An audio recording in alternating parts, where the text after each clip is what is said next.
Love that man. So talented. Craig Robinson stars as Baloney Tony in the upcoming Netflix animated film In Your Dreams, coming to Netflix on November 14th. Baloney Tony. That's what people. Penn State season's been a little baloney so far this season. Here we are in Columbus, the defending champs. They open up the season at number 3, then beat number 1 Texas right here in week 1, and they have been in the top spot since. What's impressed you most about this edition of the Buckeyes? I mean, I think it's exactly that. To win a championship is really hard, and then to defend one is even harder. And I know there's still a lot of football left to be played, but we're sitting here November 1st, and they're the most dominant team in the country once again. And I think that's the challenge. Every single year as a coach, there's turnover, right? They replaced 16 starters from last year, 2 coordinators, the roster management stuff with the portal, NIL, and then maybe more importantly, just complacency. Every single team every year takes on a new personality. Sark had a quote this week. He said it's hard to recreate winning culture every year because of just what college football is, with kids leaving all the time. So the fact, coach, that Ryan Day, this staff, is sitting here today as number 1 with the chance to repeat is pretty impressive. You know, last couple of years, I've had a chance to go around the country with you guys and see the different programs. And the one thing that Ohio State has, and I'm very biased to a degree, they have the best support staff infrastructure in college sports. They do. And here's the proof. In recruiting, strength training, nutrition, there's none better. Brady, everybody talks about 4- and 5-star athletes when they get recruited. You know, Texas has more 5-star athletes than Ohio State. Penn State basically, on paper, has the same roster, a little different out wide. Ohio State receivers are elite. But what happens is sometimes players go to schools, they don't get developed, they don't get coaches. And coaches get the credit, but underneath the scenes and behind the scenes, you guys know that. That strength coach, Mickey Marotti, he's been here since 2012. None better. How do you know that? The team's healthy, they perform, they develop. These guys all turn into NFL draft picks. That's not the case, Mark, everywhere else. So Ohio State, yes, they're reloading. How? Great recruiting, but they develop and coach the players into be NFL prospects and a great team. What has impressed me most about this Ohio State team is the defense. Last year, this defense was the backbone of this team. This year, coming into the season, it was a concern, maybe a weakness, this unit for the team. You lose your DC to Penn State, Jim Knowles, who they'll be playing today. You lose 8 of your best players to the NFL draft. But what does Ohio State do? They just reload like great teams do. They hire Matt Patricia.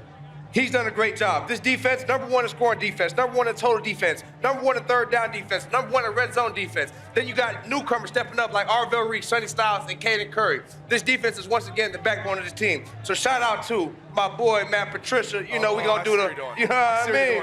We're going to do the little, you feel me? We even got the, you feel me? Hey, Brutus, let me see that thing, man. Let me see that thing, man. Yeah. Matt Patricia, man, hold it down. Does he actually use the pencil? I think the pencil is just a prop for him. Do you see the motto, though, on the pencil? Defend the shoe. You know what that is. Yeah, he's got it on his actual pencil over his ear. Yep, Defend the shoe. We're doing it both. Yeah, this is a big pencil. What y'all feel about Matt Patricia? He balling, huh? He is. Yeah. He is. He's done a tremendous job. I think the thing that stands out to me, though, and again, a bit biased, Matty, but we've been in that position where when you step in for a blue blood program, and you're not only replacing, Will Howard, who helped this team win a national championship, but as a redshirt freshman, and to play the way that Julian Sayin has this year is incredible. He leads the country in completion percentage. He leads the country in passing efficiency. And it's not like he's dinking and dunking. He's completing 70% of his passes over 20 yards. So when they take shots, he is lethal. He is lethally accurate. So I've been incredibly impressed with the amount of poise he has shown. He's never wavered. The moment's never felt too big for him. People need to start talking about Julian Sayin for the Heisman. I don't know why he's not getting more love. I don't know if the Buckeyes fans are being too quiet about it or what, but this young man has played phenomenal this year. More people need to start being on that Julian Sayin bandwagon for the Heisman. Completely agree. Redshirt freshman made his first career start against Texas. Got the win against then number 1 Longhorns, and here they are at number 1. Good Hands Report is sponsored by Allstate, celebrating 20 years of the Allstate Good Hands Nets program as we welcome in our gaming expert, our overall college football guru, the Bear, Chris Felica. Bear, what has impressed you with this edition of the Buckeyes? It's interesting what Brady just said, like more people need to be talking about Julian Sayin and the Buckeyes, and I think the fact that people haven't been all along has kind of helped them out. You go back to the start of the year, they weren't even preseason number 1. Texas was, they beat them. Oh, by the way, you're not even number one in your conference going into the year. Penn State was number one. So talk about Penn State. Oh, Miami beat Notre Dame. Oh, Florida State, wow, they won.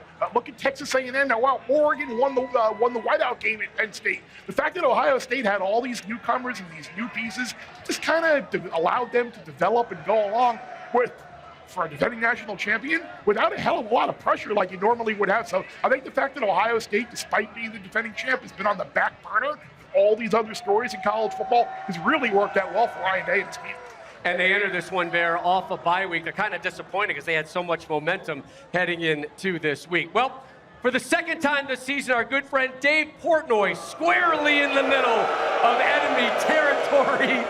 Dave, how has your trip to Columbus been this time around? I always love coming to Columbus. It's a nice, easy W. It's an easy game for Michigan. I actually heard Urban, I believe he said in 29 days is when Michigan will be playing Ohio State.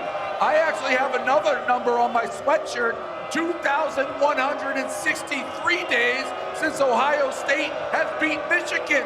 For all you math majors out there, that's close to 6 years. You guys haven't beaten us in 6 years. But to pass along the Halloween spirit, I visited my good friend Urban at his own bar, Urban's Pine, dressed up a little Halloween love. We can roll that clip. Hi, Dave. This is beautiful Bridge Park, Dublin, Ohio, and the home of the maybe famous Pine House, the Urban Meyer Pine House. I don't know what those numbers on the side are. Is that the address, 70? That's the address, 70. Thank you.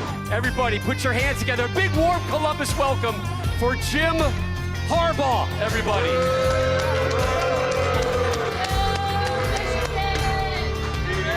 Beat it. What's up, Coach? Good to have you here. Thank you. You're welcome. You guys want to sing a song with me? You guys want to sing a song? Hail to the victors valiant. Now, you don't have to sing it. I know it's Halloween, so I brought a bunch of gold pants because I know nobody in here is alive the last time Ohio State beat Michigan. So here we go. Some gold pants for the little girl. Coach Harbaugh, how many times did you beat Urban Meyer when he was in charge of the Buckeyes? You know, I got diagnosed with Alzheimer's. I can't go that far back. All right, so it's a great time. And again, to pass the spirit, these people can boo all they want. I can't wait. It's the easiest game on our schedule. I brought you guys all. I look for the little ones. Here's some gold pants for you. Happy Halloween. Who else you haven't seen a win in your lifetime? Here's some gold pants. So I'm spreading the Halloween love. I can't wait till Thanksgiving weekend. Remember, all you people, if Michigan wins out, we're going to the playoffs. So I can't wait. The easiest game on our schedule. Back to you, Rob.